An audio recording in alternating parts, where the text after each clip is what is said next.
Olá pessoal, tudo bem? Hoje a gente vai falar sobre um assunto, né? Muito bacana, que é sobre a Páscoa. Nós estamos hoje na semana da Páscoa, hoje é dia 1 de abril, né? Amanhã seria a Sexta-feira Santa e domingo seria o domingo de Páscoa. Mas eu queria te fazer uma pergunta. Você sabe por que que existe a Páscoa? Da onde veio a Páscoa e como surgiu essa festa? Então nós vamos falar um pouquinho sobre isso nesse vídeo. A Páscoa, para quem é cristão, ela tem um significado muito, muito, muito forte. E se você não sabe, nós vamos explicar aqui nesse vídeo, né? A gente, principalmente as crianças, o pessoal mais jovem, não tem muito costume de pesquisar as coisas, mas eu te aconselho a ser uma pessoa que pesquisa, que procura saber da onde vem a origem das coisas. Mais para frente a gente vai fazer sobre o Natal também, deixa eu chegar um pouquinho mais perto, mas hoje a gente vai fazer sobre a Páscoa. Páscoa, para começo de conversa, significa vem do termo hebraico, né? Passage, né? Que significa passar por cima. Por que isso significa passar por cima? A gente, para explicar, precisa voltar lá atrás, quando o povo vivia como escravo no Egito. A palavra de Deus, né, ela declara, a Bíblia declara que depois que José morreu, então o povo hebreu na época, né, depois se tornou judeu, mas antes era hebreu, eles começaram a crescer muito, milhares e milhares e milhares de pessoas começaram a crescer, e ali eles foram usados como escravos no Egito, justamente para construir as pirâmides, para poder fazer todos os trabalhos que Faraó queria. E chegou um tempo que eles estavam sendo usados de uma maneira muito sacrificante, de uma maneira muito difícil. A Bíblia fala que eles eram usados como escravos. E quando nós lemos a palavra de Deus, né, lá no livro de Êxodo, e um pouquinho mais para trás, ele não vai falar exatamente sobre a Páscoa, mas quando você lê alguns capítulos anteriores, vai falar que Deus ouviu o clamor do povo. O povo já estava cansado, já estava muito desanimado, porque eles eram usados de forma extremamente forçada, eles tinham que trabalhar muito, trabalhavam em troca de comida e pouca comida, então eles estavam cansados, desanimados, e a Bíblia fala que Deus ouviu o clamor do povo. E por ouvir a tristeza, o clamor das pessoas, Deus enviaria um libertador, que seria Moisés, que todos vocês conhecem a história de Moisés. Então Deus levanta Moisés para libertar o povo das mãos de Faraó, né, das mãos da escravidão do Egito. E aí tem toda aquela conversa, aquela história toda, Deus levanta Moisés. Eu já aconselho vocês a lerem o livro de Êxodo, porque lá vai explicar um pouquinho melhor. E aí Deus chama Moisés e fala: Moisés, eu quero levantar você para tirar o meu povo do Egito, né? Eu quero levantar você, você vai lá e vai tirar o meu povo do Egito. E aí Moisés vai lá para poder tirar o povo do Egito, mas Faraó, obviamente, não quer liberar o povo, porque é os seus funcionários, são as pessoas que constituem o teu reino, que fazem tudo para ele, que constroem as pirâmides, que servem, que fazem todas as coisas. Então eles não querem, Faraó não quer libertar esse povo. E aí vem a história lá das pragas do Egito. Vocês lembram dessa praga?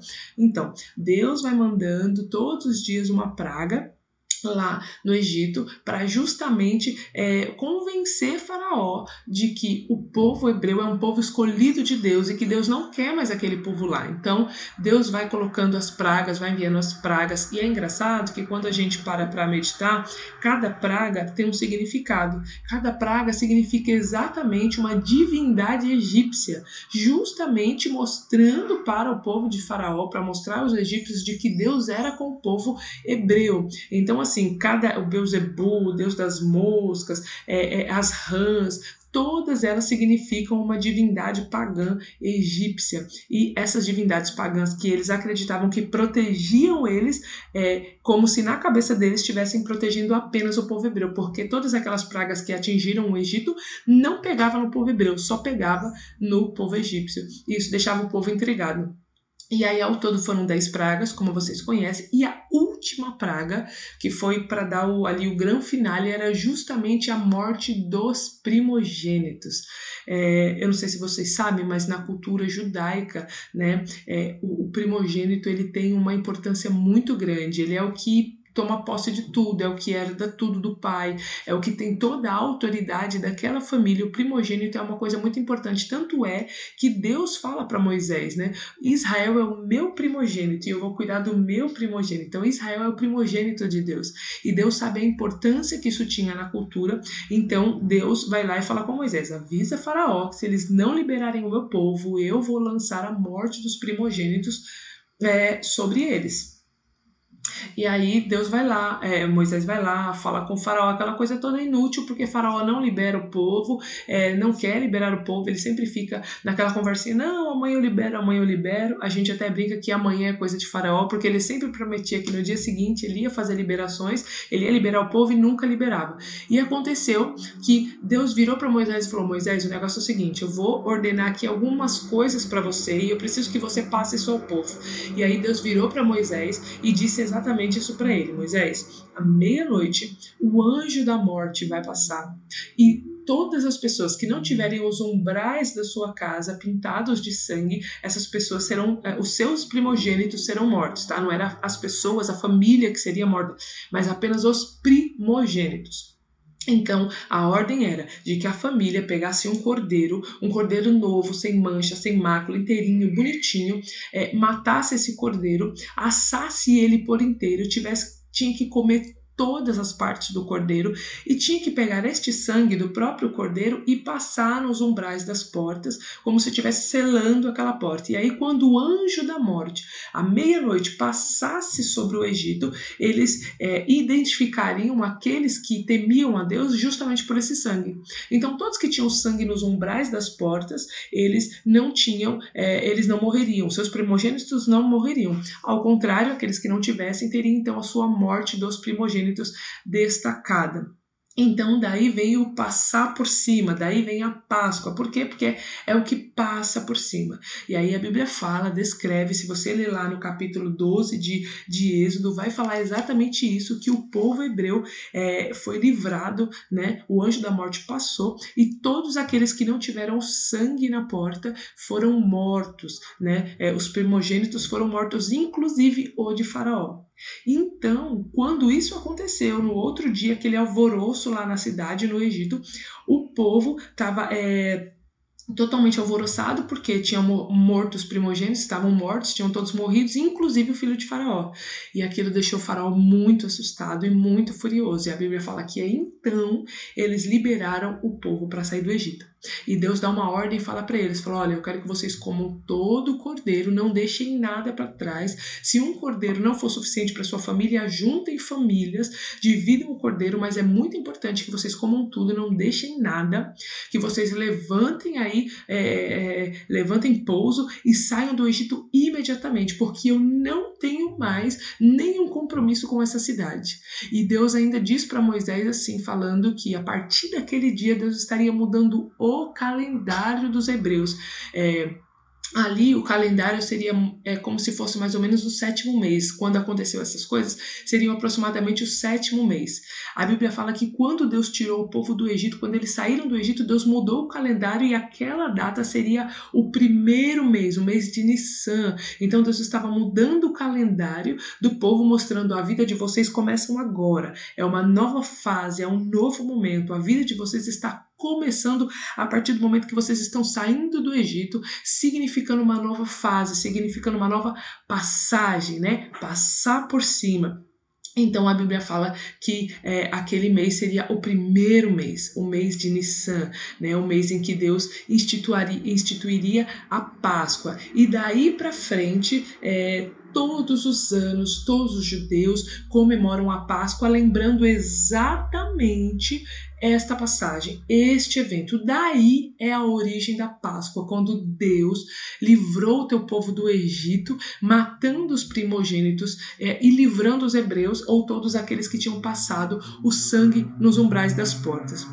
Mas é muito engraçado que quando a gente olha tudo aponta para Cristo, tudo aponta para Jesus.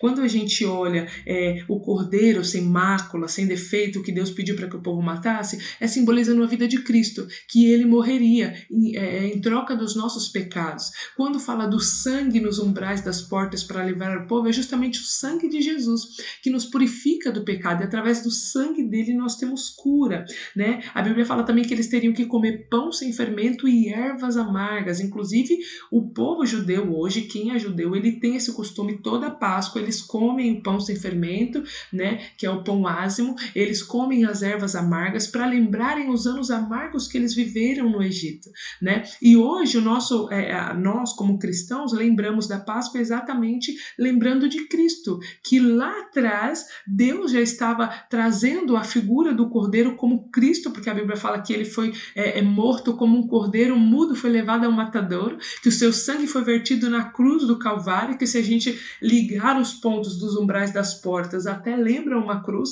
e é o sangue de Jesus que foi derramado naquela cruz para nos livrar. Ou seja, tem pessoas que acreditam que a graça veio depois de Jesus. Eu acredito que a graça veio desde o começo, porque desde o começo Deus já sabia de todas as coisas e já sabia que o teu filho seria enviado como ovelha muda ao matadouro para que hoje nós tivéssemos vida. Então olha como é importante a visão da Páscoa, como é importante nós entendermos que a Páscoa comemora exatamente a libertação do povo do Egito, mas também a graça e a libertação através do sangue de Jesus para as nossas vidas. Então tudo tem um simbolismo.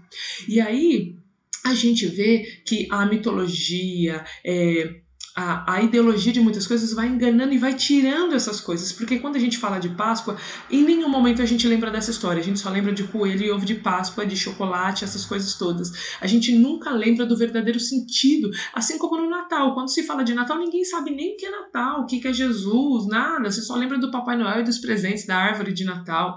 Então assim, eu queria esclarecer para vocês o que significa. Eu não estou dizendo aqui que é proibido você comemorar Páscoa, você comer o seu ovo. Eu gosto de chocolate, eu como meu ovo de Páscoa, mas a gente precisa entender o real significado. Quando nós vemos todo esse comércio, né, do ovo de Páscoa, dessas coisas todas, tudo isso tem uma origem. Lá nos passados, antigamente, bem antigamente, existia uma deusa, né, que chamava Star ou Ostara. Era uma deusa da fertilidade e eles sempre gostavam de comemorar a primavera, que era justamente uma transição de fase, uma transição de estação. Então havia uma festa, que era uma festa dessa deusa Ostara, e essa deusa era uma deusa da fertilidade. E essa deusa era uma deusa que ela tinha um ovo na mão, e ela tinha vários coelhos em volta dela, porque o coelho simboliza a fertilidade na mitologia grega. Então eles ficavam muitos dias com trocando esses ovos. Então era como se você pegasse um ovo, né, um ovo de galinha mesmo, pintasse aquele ovo, e eles trocavam entre as pessoas daquela aldeia, as pessoas daquela cidade que acreditavam naquela divindade pagã, profetizando a fertilidade na vida daquelas pessoas. Então você tinha coelhos por todas as partes. Os coelhos, eles não podiam ser mortos porque eles simbolizavam a fertilidade, e essa deusa dançava com esse ovo na mão. Por isso que hoje a gente olha e vê o ovo de Páscoa, vê o coelhinho da Páscoa. Então o que é o coelhinho da Páscoa? O coelho era uma divindade pagã, né, que juntamente com a deusa Ostara, Star, que era a deusa da fertilidade, então eles, para comemorar a primavera, dançavam com os ovos de Páscoa e os coelhos, então chamando uma nova era, uma nova fase da fertilidade. E olha que engraçado, essa deusa Ostara, né? A palavra Ostara no inglês significa estrógeno, que vem justamente do hormônio feminino estrogênio, né? Que é um hormônio feminino que a mulher tem, estrogênio, que vem da palavra Ostara. Olha só para a gente ver quantas coisas acontecem, né? Quantas coisas que a mitologia vem e acaba abafando o real sentido. Então, eu não estou dizendo para você que você não pode comer o seu ovo de Páscoa, que você não pode comprar o seu chocolate. Você pode fazer isso, mas você precisa ter um entendimento que o verdadeiro sentido da Páscoa não é o ovo de Páscoa, não é o coelho da Páscoa. Isso não é o sentido da Páscoa. A Páscoa é lembrar o sacrifício que foi feito de um cordeiro, a libertação do povo do Egito, o livramento de Deus para o povo do Egito, já apontando para Jesus que viria para salvar a nossa vida, né, do pecado, que se fez morto no lugar no nosso lugar, ele se fez pecador, né? Ele veio sem mancha, sem pecado, sem defeito algum, assim como aquele cordeiro que Deus pediu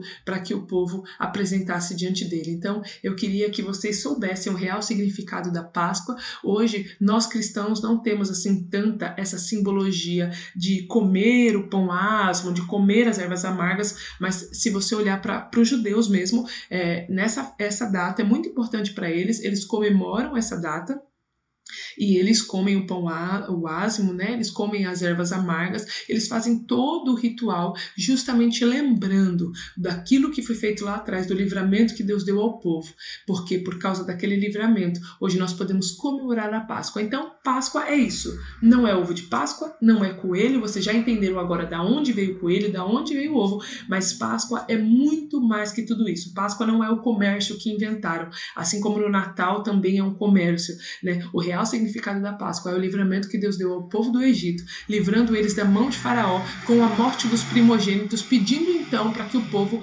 fizesse todo esse ritual com as comidas. Então eu queria deixar isso para vocês como novidade, como conhecimento para vocês.